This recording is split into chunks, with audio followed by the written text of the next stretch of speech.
Is The Monkey the goriest Stephen King movie ever made? Let's discuss. It's back. Stephen King adaptations are not devoid of gore, yet we'd hesitate to describe King's on-screen trademarks as gory. Dead Alive, aka Brain Dead, is gory. Tokyo Gore Police is gory. Where Carrie dumps buckets of blood or Silver Bullet sends a decapitated head flying, King's more interested in psychological horrors about the human condition. That's what makes Oz Perkins the Monkey such a surprise. It's jam-packed with gruesome deaths that ooze midnight movie greatness, all but assuring its status as the goriest Stephen King movie ever. Perkins writes, directs, and appears in a feature-length reimagining of King's 1980 short story, The Monkey. The premise is simple. A drumming antique toy monkey murders victims whenever it plays. Brothers Hal and Bill find the eerie furry drummer boy in their father's belongings and quickly realize the figure's powers. As adults, Hal and Bill must face the monkey's wrath again as innocents start dropping like fly. Where there's the monkey, there is death, the film's promise. Frankly, we're a bit surprised that an Oz Perkins release goes so hard as a slaughter fest than Stephen King's association. Perkins' filmic trademarks are slow burn, molasses-moody atmosphere pieces with fantastic visual composition, yet minimal goopy guts.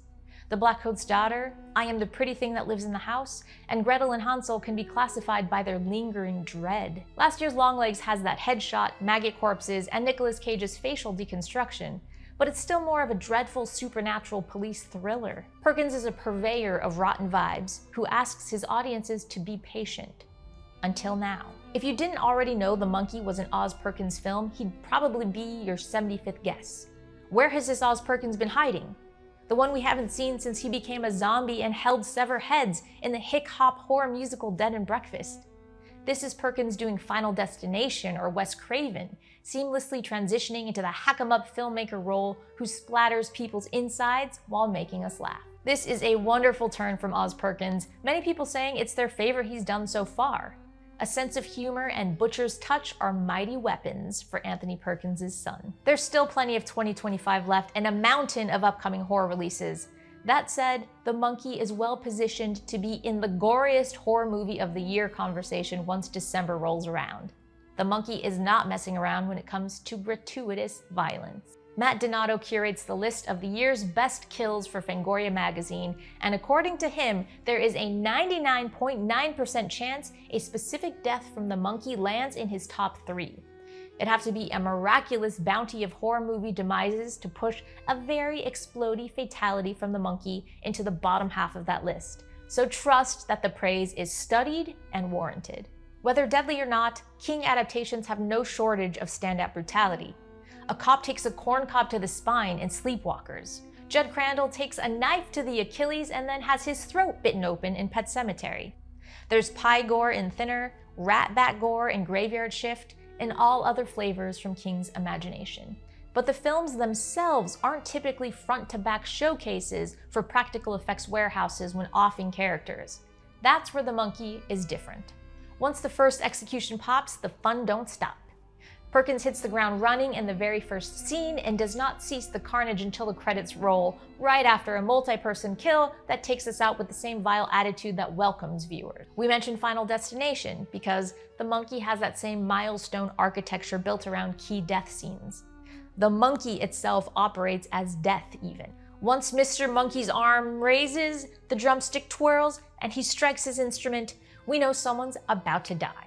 Attention shifts to anyone in the plaything's vicinity or objects that could become murder tools. There's a Rube Goldberg domino effect that feels very akin to the elaborate ways characters started dying in Final Destination, where a droplet of water or sparked electrical outlet somehow ends in a massage parlor hanging or something absurd. Death rides a pale horse, there is no escape. Perkins imbues the monkey with morbid creativity, making Gore Factor shine brighter. It's not a backwoods slasher where counselors are repeatedly sliced open with a machete. The film's opening kill sets a crimson-slathered tone and displays the lengths Perkins chases to keep deaths fresh. What he can orchestrate using odd trinkets in a pawn shop is merely the beginning. Perkins invests in the spectacle, the exaggeration, and pitch-black humor over reasonable doubt. The film's special effects teams utilize blended techniques to blow bodies apart, reduce them to a canned chili-like slurry, or pull guts out like a human piñata filling. We don't remember a single recycled long kiss goodnight. And that is the clincher.